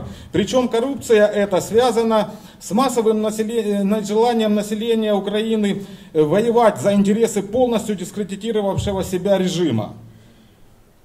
Les milliards déversés par les pays de l'OTAN au régime de Zelensky dans les conditions de la guerre ont permis la constitution d'une nouvelle couche de millionnaires en dollars qui se sont constitués sur la base de la corruption, des milliers et des milliers qui étaient prêts à payer pour échapper à cette guerre parce qu'ils ne voulaient pas combattre pour un régime discrédité.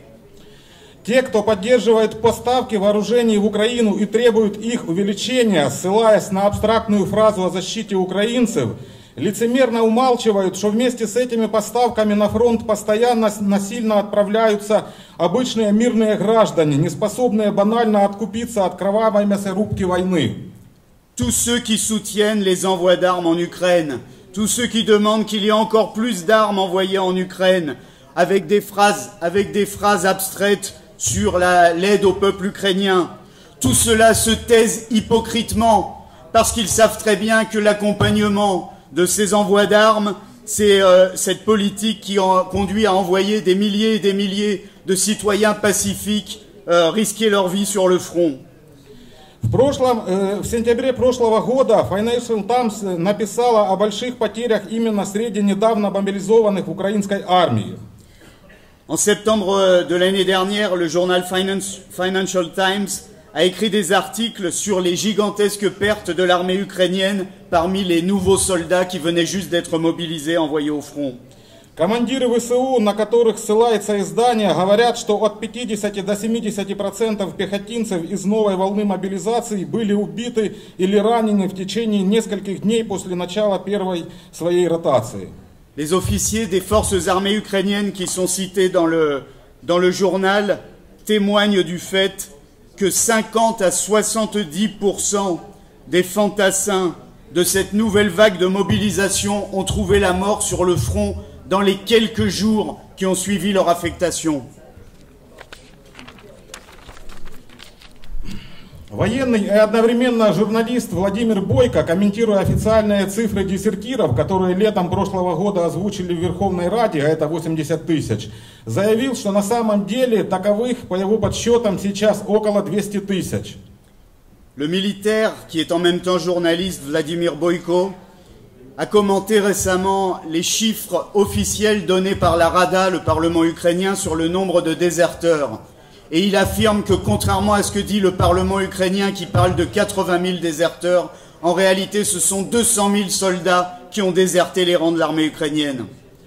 Одновременно при этом мы видим постоянные репрессии против антивоенных активистов. Например, недавно СБУ заявила о задержании 5 членов подпольной антифашистской организации «Рабочий фронт Украины», которые, как утверждает спецслужба, пытались создать повстанческое движение и солдатские комитеты для организации коллективного отказа от участия в боевых действиях военнообязанных, а также действующих украинских военнослужащих. Dans le même temps, la répression contre les militants anti-guerre se déchaîne. Récemment, les services secrets SBU ont rendu public le fait qu'ils avaient arrêté 5 membres de l'organisation antifasciste clandestine Front ouvrier d'Ukraine, qui sont accusés, comme le disent les communiqués des services secrets, d'avoir voulu provoquer des mutineries et lancer des appels à constituer des comités de soldats pour l'organisation du refus collectif de combattre, tant de la part des citoyens mobilisables que de la part des soldats mobilisés au front. Хотел еще пару слов по поводу двух современных событий сказать. С одной стороны, недавняя ликвидация националиста Демьяна Ганула в городе Одесса. С другой, это поражение ВСУ на территориях Курской области, которое ВСУ завоевал в августе. Je voudrais enfin dire 2 mots sur 2 événements très récents. Le premier événement, c'est l'assassinat, la liquidation d'un nationaliste qui s'appelle Demian Khanul dans la ville d'Odessa. Et l'autre événement, c'est la récente défaite militaire des troupes ukrainiennes dans la région russe de Koursk qu'elles avaient conquis en août dernier. Националист Демьян Ганул терроризировал последние годы население Одессы, был причастен к трагедии 2 мая в Одессе, занимался отловом уклонистов, но сам на фронте не воевал ни дня. Le nationaliste Demyan Khanul, qui a été liquidé, a terrorisé ces dernières années la population d'Odessa. Il avait été partie prenante de la tragédie, il avait été responsable, un des responsables de la tragédie du 2 mai 2014 à Odessa. Et ces derniers mois, il participait à la chasse aux déserteurs et aux réfractaires, bien que lui-même n'ait jamais combattu une seule journée sur le front. После этого убийства 14 марта буквально весь интернет Украины эта новость привела в радость со стороны пользователей. Lorsque son assassinat a été rendu public le 14 mars dernier, des milliers, des millions d'internautes à travers toute l'Ukraine ont laissé exploser leur joie. На фоне этого появилась информация об окружении украинских солдат в Курской области. Однако Зеленский данную информацию отверг, но при этом расследование убийства Ганула взял под личный контроль и контроль министра МВД. Au même moment tombaient les informations sur le fait que les troupes ukrainiennes étaient encerclées par les troupes russes à Koursk. Et bien que, dans un premier temps, Zelensky ait nié cette défaite militaire, au même moment, Zelensky annonçait qu'il prenait lui-même, avec le ministre de l'Intérieur, personnellement, la responsabilité et la direction de l'enquête sur l'assassinat de Ганул. Что в очередной раз показало приоритеты режима. Тысячи обычных солдат не так важны, как такие националисты, являющиеся по факту современными чернорубашечниками. Une fois de plus, on voit bien quelles sont les priorités de ce régime. La vie de milliers de soldats ukrainiens n'est pas importante, en tout cas, elle est bien moins importante que la vie d'un seul nationaliste qui, en réalité, ne sont rien d'autre que des chemises noires des temps modernes.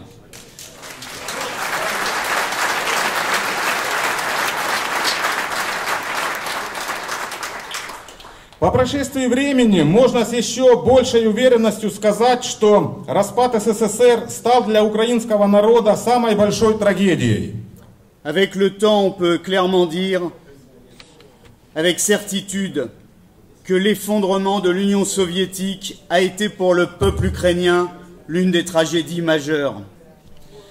Согласно официальным правительственным расчетам, к 2050 году граждан Украины останется не более 20 миллионов, когда в 1991 году страна с населением в 52 миллиона входила в десятку промышленно развитых стран Европы. Selon les données officielles du gouvernement ukrainien, la population ukrainienne d'ici 2050 pourrait tomber à 25 millions d'habitants.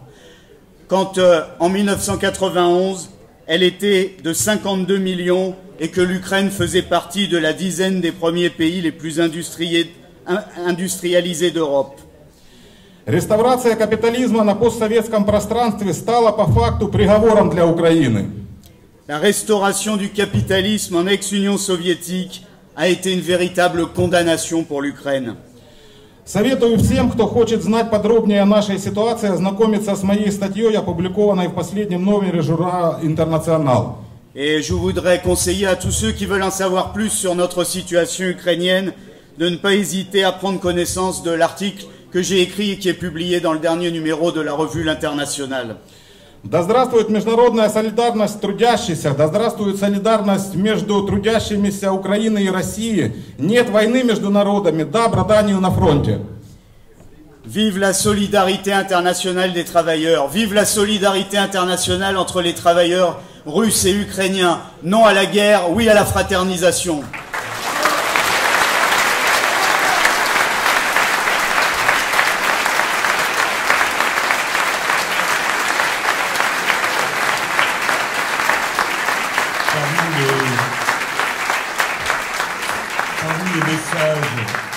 Parmi les messages qui ont été adressés à ce meeting, je signale le message de soutien du camarade Mamadou Saïdou Baldé, responsable départemental dans l'Isère de l'Union des forces démocratiques de Guinée, et du camarade Afzal Chaudhry, animateur du groupe d'action de la France Insoumise des Mureaux dans les Yvelines.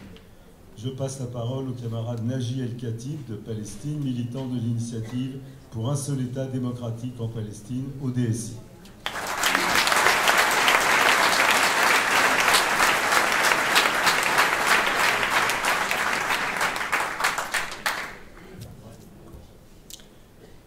Chers camarades, chers amis, bonsoir à toutes et à tous.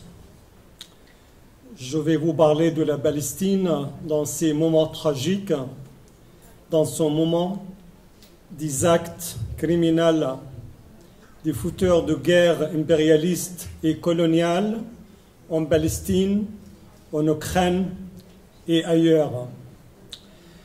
Voilà, ce matin, en se réveillant, j'ai reçu un message sur la génocide de Gaza qui dit, texte sensu, en parlant de Netanyahou, quel genre de dépravé doit-il être de bombarder des gens affamés, des femmes et des enfants vivant dans des tentes à côté de leurs maisons détruites.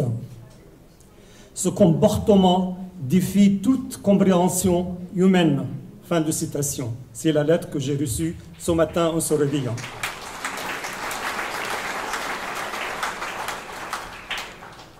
En effet, dans ces guerres meurtrières, il n'y a pas de place ni pour l'humain, ni pour la compréhension humaine. L'ancien ministre de la guerre zioniste a qualifié les Palestiniens par des animaux à abattre. Voilà la réalité de propos d'un ministre en fonction. Un autre ministre, qui est Amichai Eliyahu, il a préconisé tout simplement de lancer des bombes atomiques sur Gaza pour terminer une fois pour toutes avec les gens de Gaza. Sur le terrain à Gaza, où les génocides côtoient le sociocide, il s'agit d'un démantèlement de tissu social de la société palestinienne à Gaza. Il s'agit aussi d'un écocide où nous détruisons l'environnement de la vie quotidienne des Palestiniens. Et voilà, nous sommes devant des différentes formes de génocide, ne concernant pas seulement l'humain, mais concernant aussi son environnement. Il s'agit tout simplement de rendre Gaza un endroit inhabitable. Et c'est ça la raison principale de cette guerre à Gaza.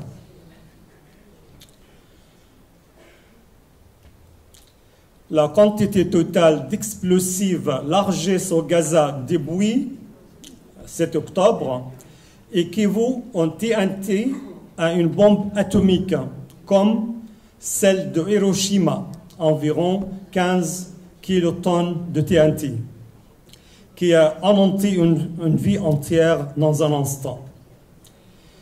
Depuis le 7 octobre, la bande de Gaza a subi des pertes humaines considérables.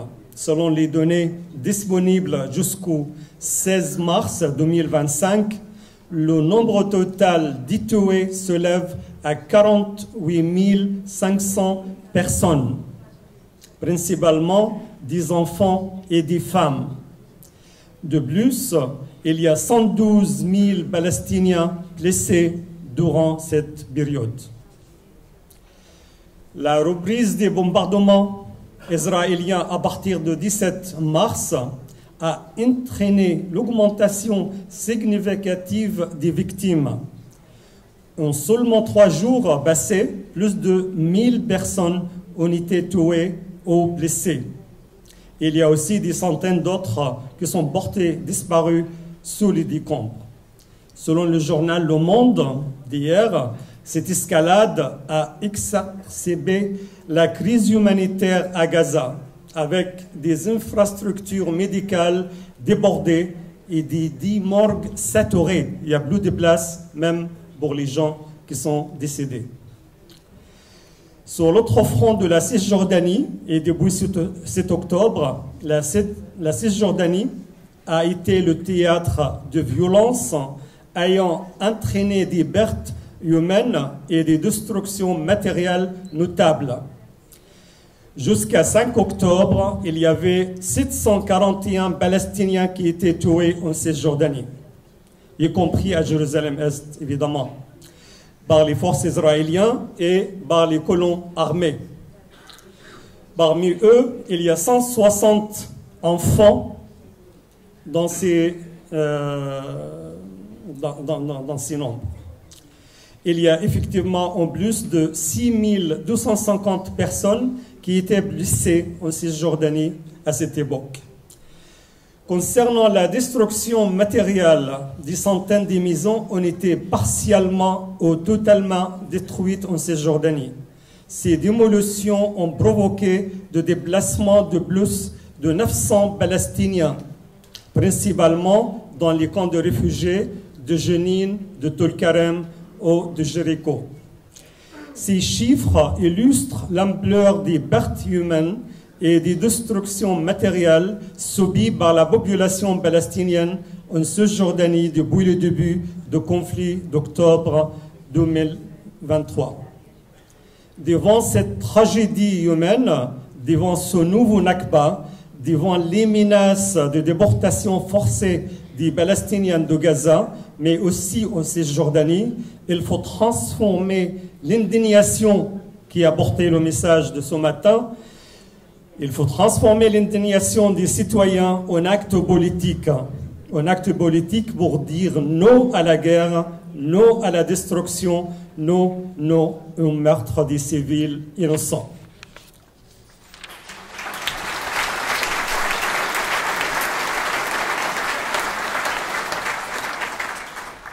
Contre l'alliance capitaliste, impérialiste et colonialiste, responsable de ces tragédies humaines en Palestine et en Ukraine, les forces de progrès, les forces syndicales, les classes ouvrières, les jeunes et les étudiants doivent former un front commun au niveau mondial.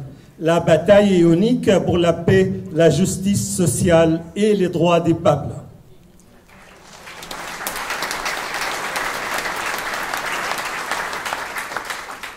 J'appartiens à un petit mouvement politique, il s'appelle l'Initiative pour un État démocratique en Palestine. Nous croyons réellement que la seule solution pour ce conflit colonial qui dure depuis 100 ans est l'instauration d'un État démocratique unique et laïque pour tous les citoyens.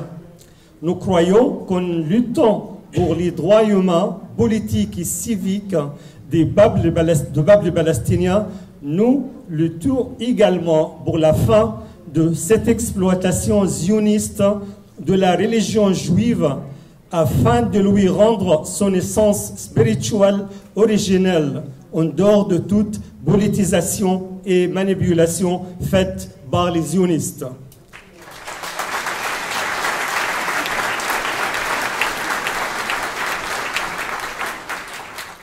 Il s'agit d'une lutte pour libérer la Palestine qui vise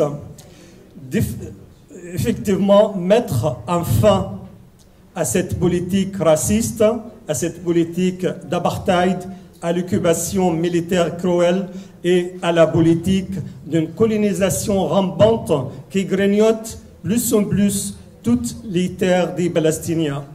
Cette lutte de libération de la Palestine est le seul chemin possible pour établir la paix, la justice et l'égalité entre tous les citoyens sans aucune distinction de race, de religion, de culture ou de sexe ou de genre.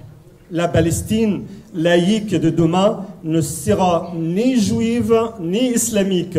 Il s'agit d'un pays sans aucune suprématie nationaliste, ethniciste ou autre forme de domination au nom de la religion.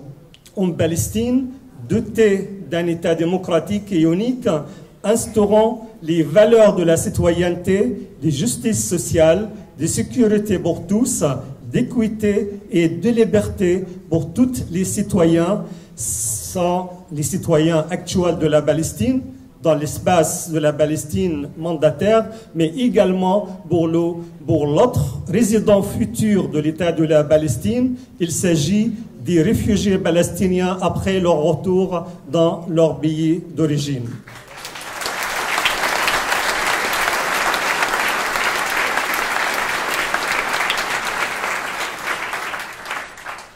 Dans ce contexte, avec tout le respect que j'ai avec notre camarade Kawashan, qui a évoqué effectivement que les Palestiniens sont ici en Palestine depuis 700 ans, je dois dire que c'est une affirmation qui tombe dans le sens de l'ethnisation des peuples. Le peuple palestinien existe depuis toujours dans cet espace qui est la Palestine, mais ce peuple, c'est le résultat d'un processus historique de brassage ethnique et culturel de toutes sortes qui a abouti effectivement à la création de cette peuple qui s'appelle le peuple palestinien.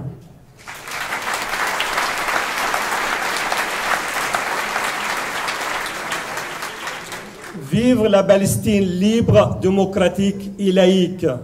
Vive la solidarité internationale avec toutes les causes de justice et de droit. Et merci.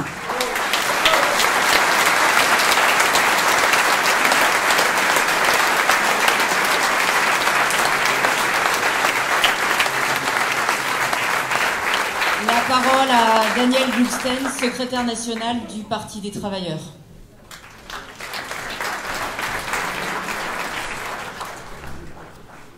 Camarades, la conférence qui se réunit aujourd'hui et demain est une conférence internationale. Macron nous a appelés il y a quelques jours à défendre la patrie. À Macron, nous répondrons cette phrase de Marx et d'Engels dans le manifeste du Parti communiste: les prolétaires n'ont pas de patrie.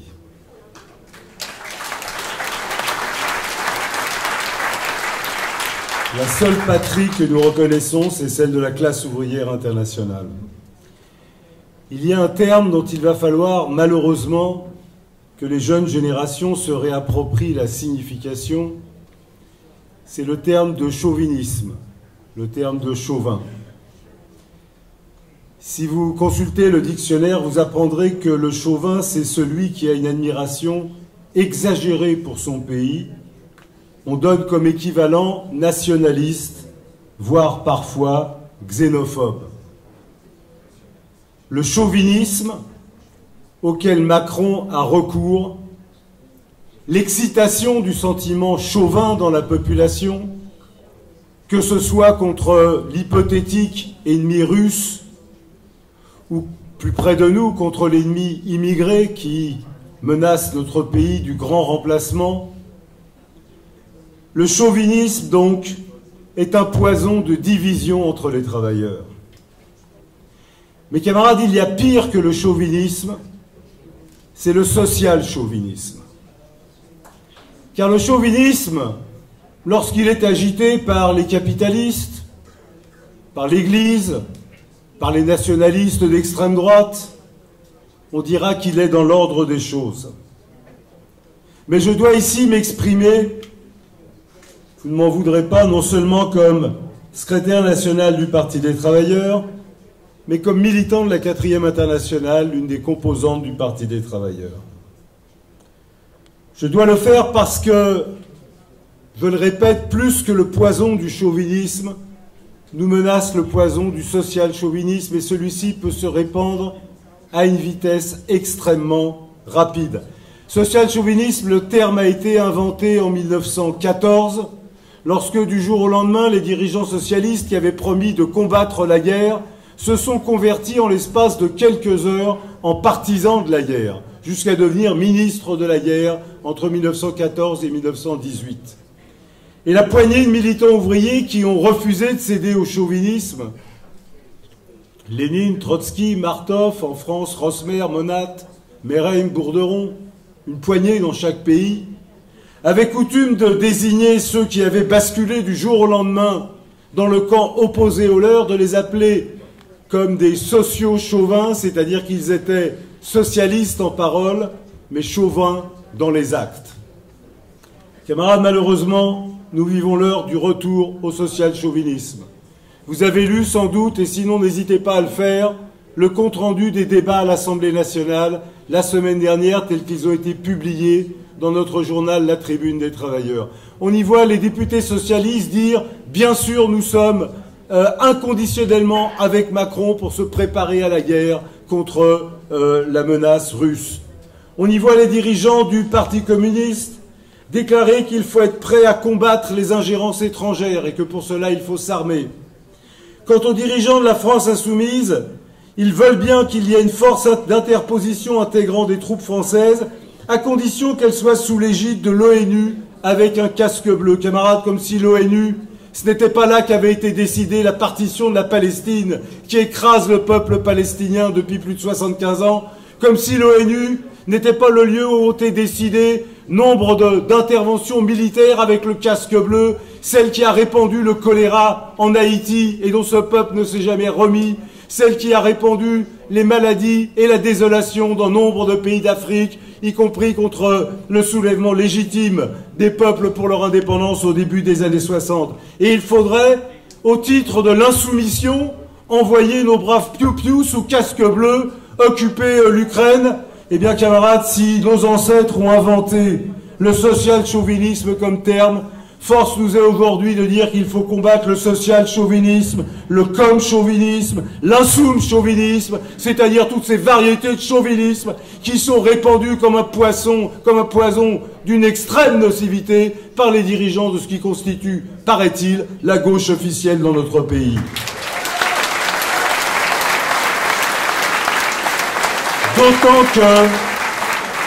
D'autant qu'il ne s'agit pas d'envoyer des troupes n'importe où et n'importe quand. Il s'agit d'envoyer des troupes en Ukraine. Pourquoi faire? Pour faire respecter l'accord qui vient d'être signé entre Trump et Poutine. Autrement dit, il faut envoyer des troupes françaises avec un casque bleu pour faire respecter l'accord de pillage de l'Ukraine sur lequel Trump et Poutine se sont mis d'accord. Il faut envoyer des troupes françaises avec un casque bleu pour faire respecter l'accord de pillage de la Russie par Trump et Poutine sur lequel ils se sont mis d'accord. Et il faut envoyer des troupes françaises avec des casques bleus en Ukraine pour permettre à Macron, qui a fait une déclaration exceptionnelle, il a dit « Nous ne voulons pas prendre le contrôle de l'OTAN ». Camarades, comme si le minuscule Macron avait la moindre chance de prendre le contrôle de l'OTAN. Mais il faut permettre à Macron de pouvoir quémander sa petite part du gâteau, les quelques petites miettes pour l'impérialisme français. Camarades, nous ne céderons pas au social-chauvinisme. Nous n'avons jamais cédé au social-chauvinisme. Et ce n'est pas maintenant que ça va commencer. Nous sommes de la tradition de ceux qui, en 1914, ont refusé de céder. Nous sommes de la tradition de nos camarades trotskistes, français et allemands, qui, sous l'occupation nazie en 1943-44, ont refusé de confondre le travailleur allemand avec le nazi, ont refusé le mot d'ordre chauvin qui barrait en première page le journal L'Humanité, à savoir « à chacun son Bosch ». Nous sommes la continuité de ceux qui ont dit « l'ouvrier allemand sous l'uniforme est notre frère de classe », ceux qui ont publié au péril de leur vie le bulletin « Arbeiter und Soldat », l'ouvrier et le soldat, sous l'occupation nazie, permettant aux ouvriers allemands de commencer à retrouver le sens de la conscience de classe dans la fraternisation avec les travailleurs français et non pas dans la confrontation chauvine.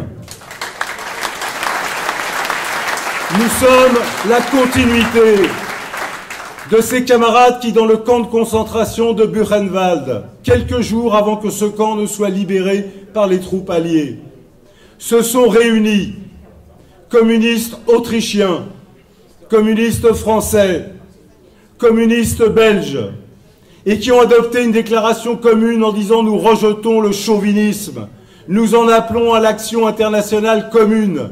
Des travailleurs et des peuples de toute l'Europe contre tous les impérialismes, y compris ceux qui viennent nous libérer.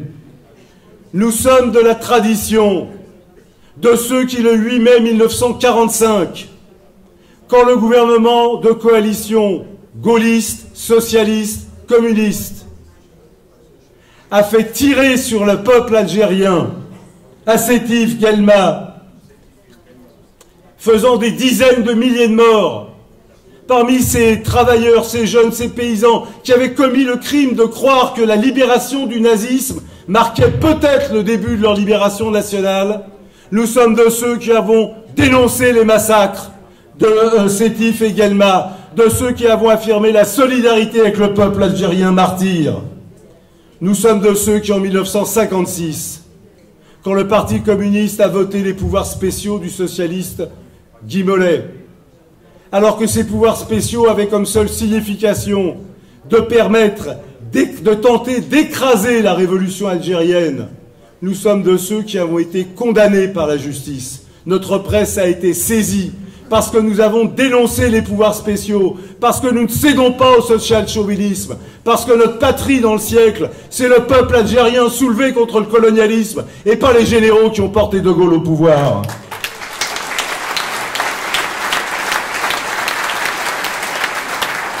Camarades, ce n'est pas aujourd'hui que nous céderons au social-chauvinisme.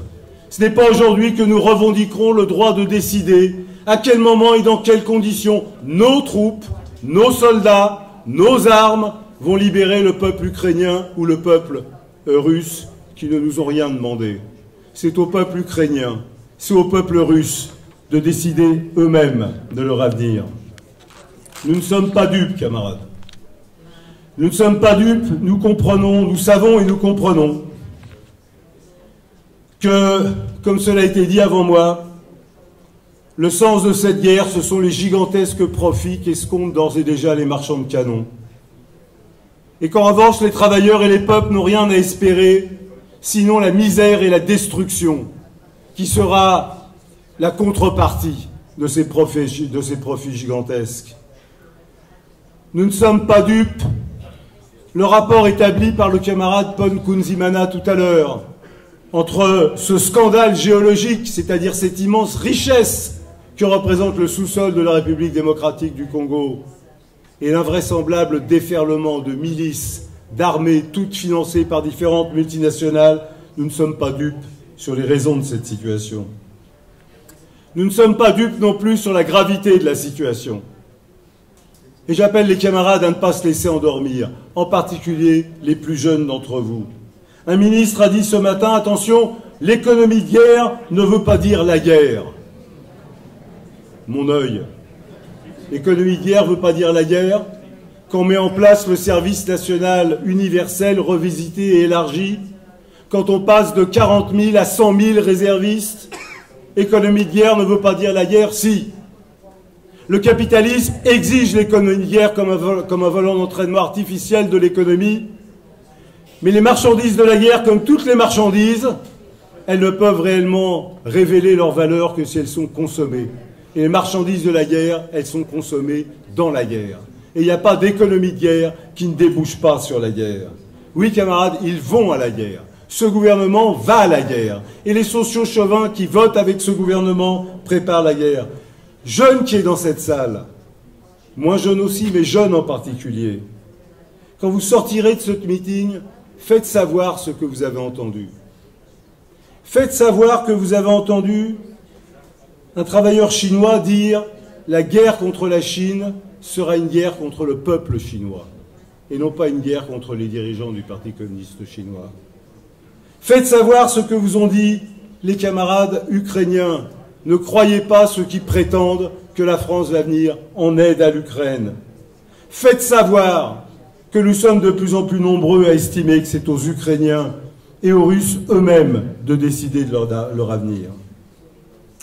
Nous sommes, nous, 4e international, partisans du socialisme, c'est-à-dire d'en finir avec le système capitaliste fondé sur la propriété privée des moyens de production, parce que nous comprenons que c'est ce système capitaliste, cette propriété privée des moyens de production, cette recherche constante de toujours plus de profits qui nourrit la guerre, qui nourrit la désolation, qui nourrit le racisme, l'oppression, les discriminations. Nous sommes, nous, pour le socialisme, en temps de paix comme en temps de guerre. Et le socialisme implique bien évidemment Le refus de toute discrimination, il implique la reconnaissance de l'égalité entre les travailleurs et plus généralement de l'égalité entre les citoyens, quelles que soient leurs origines diverses. Nous sommes pour le socialisme en temps de paix et en temps de guerre, sans distinction de frontières. Nous sommes pour le socialisme, pour reprendre une formule célèbre de ce pays, de l'Atlantique à l'Oural. Nous sommes pour le socialisme d'Alger à Johannesburg. Nous sommes pour le socialisme du nord au sud du continent américain.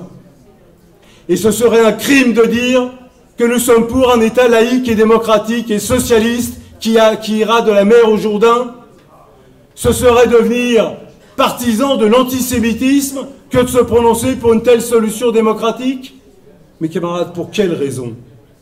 Pour quelle raison la seule portion de la planète qui devrait échapper à toutes les règles communes de la démocratie et de la citoyenneté devrait être précisément ce petit territoire qui sépare la mer du Jourdain? Pour quelle raison? Parce qu'il faudrait éternellement condamner le peuple palestinien à être privé de ses droits, à être constamment chassé de sa terre? Pour quelle raison? Parce qu'il faudrait condamner éternellement la population juive israélisée, pour reprendre la formule de mon camarade Nagy, à être éternellement prisonnière de son rôle d'oppresseur. Camarade, le véritable crime, c'est celui qui vise à interdire aux Arabes palestiniens, aux Juifs israélisés, à ceux qui sont chrétiens, musulmans, juifs ou athées. Ce serait le véritable crime. Ce serait de vouloir leur interdire de vivre à égalité de droit dans une même république démocratique, car c'est le droit de tous les peuples sur cette planète, y compris de ceux qui vivent entre le Jourdain et la mer. Alors oui, même si, paraît-il, une récente loi décidée par ce gouvernement assimile, paraît-il, à de l'antisémitisme une telle déclaration, j'en prends tranquillement et solennellement le risque. Je suis, comme un très grand nombre de citoyens de ce pays, partisan de ce que soient reconnus à toutes les populations de cette région du monde les mêmes droits qu'à toutes les populations, et en particulier celui de vivre en démocratie, en paix, à égalité les uns avec les autres, sans considération de religion, d'ethnie, de langue, de culture, d'ancêtre ou de descendance. Celui de vivre librement en démocratie dans une Palestine libre et libérée de toutes les oppressions et de toutes les discriminations sur le territoire historique de la Palestine. Alors, camarades, il faut prendre au sérieux les bruits de bottes. Il faut prendre au sérieux la situation nouvelle de guerre dans laquelle nous sommes entrés. Nous comprenons que ce gouvernement mène une guerre à l'intérieur et une guerre à l'extérieur, et les camarades qui ont parlé avant moi s'en sont expliqués. C'est pourquoi il faut en finir avec ce gouvernement. Vous connaissez la vieille formule latine qui dit « si vis pacem parabellum », si tu veux la paix, prépare la guerre. Camarades, si ceux d'entre vous, et je crois que c'est le cas pour tous, ceux d'entre vous, ceux d'entre nous qui voulons la paix, n'ont qu'une chose à faire, déclarer la guerre à l'exploitation. Si tu veux la paix, organise-toi pour la révolution. Nous savons que c'est une situation difficile, camarades. Et malheureusement, l'histoire nous apprend que les situations difficiles ne se résolvent pas toujours par des chants qui sonnent bien ou par des rimes qui sonnent bien. En 1973, le peuple chilien qui s'était soulevé depuis 3 ans avait constitué ses comités, avait parmi ses mots d'ordre « El pueblo unido jamás será vencido ». Le peuple uni ne sera jamais vaincu. Et ces mots d'ordre étaient lancés notamment par les dirigeants de l'unité populaire qui, dans le même temps où ils lançaient ces mots d'ordre sur l'unité du peuple, intégraient dans leur gouvernement le futur général putschiste Pinochet, qui fut d'abord ministre du gouvernement de l'unité populaire, avant de devenir le massacreur et le boucher de dizaines et de dizaines de milliers de jeunes et de travailleurs chiliens. Alors, camarades, le peuple uni ne sera jamais vaincu, il a été vaincu au Chili. Et il a été vaincu en particulier parce que ceux qui lançaient ces mots d'ordre refusaient d'organiser le peuple pour combattre, refusaient de distribuer les armes aux milices ouvrières, leur demandaient de faire confiance aux généraux putschistes, et cette confiance les a désarmés, les a massacrés. Si le peuple uni peut être vaincu. Et c'est arrivé plus d'une fois dans l'histoire. Mais le peuple uni peut aussi ne pas être vaincu. Il n'y a donc aucune fatalité, ni à gagner, ni à perdre. Mais il y a un devoir. Et ce devoir, c'est de s'organiser. Je ne sais plus quel militant ouvrier américain historique à qui on posait la question « Quelles sont les tâches de la classe ouvrière ?» Il disait « Il y a 3 tâches pour la classe ouvrière. La première est de s'organiser, la deuxième de s'organiser, la troisième c'est de s'organiser. » Et il n'y a pas d'autre réponse, camarades. Alors nous savons qu'il y a la politique des dirigeants au sommet, ceux qui pratiquent le social-chauvinisme, et puis il y a la masse des travailleurs et des jeunes qui, quelle que soit leur sympathie politique, ont les mêmes préoccupations et les mêmes aspirations. Demain, vous le savez, il y a dans toute la France des manifestations. Elles sont appelées dans une grande confusion. D'ailleurs, on ne sait pas bien s'il y a une ou des manifestations. Il y en a qui sont appelées contre l'extrême droite, contre le racisme, d'autres qui sont appelées contre le Parti socialiste. Tout ça est assez confus. Nous ne faisons pas partie des organisateurs de ces manifestations. Nous n'en faisons pas partie puisque nous avons proposé comme mot d'ordre central de ces manifestations « Pas un sou, pas un homme, pas une arme pour la guerre » et que ça a été refusé. Néanmoins, demain, à Paris comme dans toute la France, nous manifesterons sous nos propres banderoles. Nous manifesterons sur nos propres banderoles pour aller à la rencontre des milliers de travailleurs et de jeunes qui ont les mêmes préoccupations que nous. Et nous leur proposons de crier avec nous les mêmes mots d'ordre contre la guerre, les mêmes mots d'ordre contre ce gouvernement fauteur de guerre, les mêmes mots d'ordre pour dire « pas un homme ne doit aller faire la guerre pour les intérêts des capitalistes en Ukraine ou ailleurs ». Et camarades, il n'y a pas d'autre réponse que l'organisation. Personne ne peut tirer une traite sur l'avenir. Personne ne peut promettre la victoire pour demain. La seule promesse que nous pouvons faire, c'est nous organiser pour permettre à la victoire de l'emporter. Alors à bas la guerre, à bas le social-chauvinisme, et vive l'internationale ouvrière et la fraternité entre les peuples.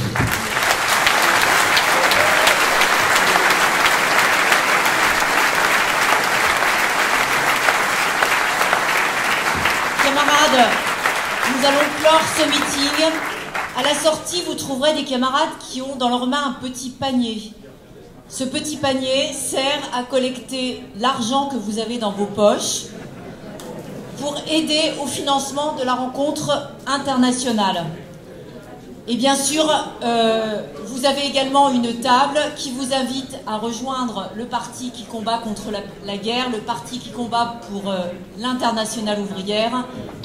Rejoignez le Parti des travailleurs.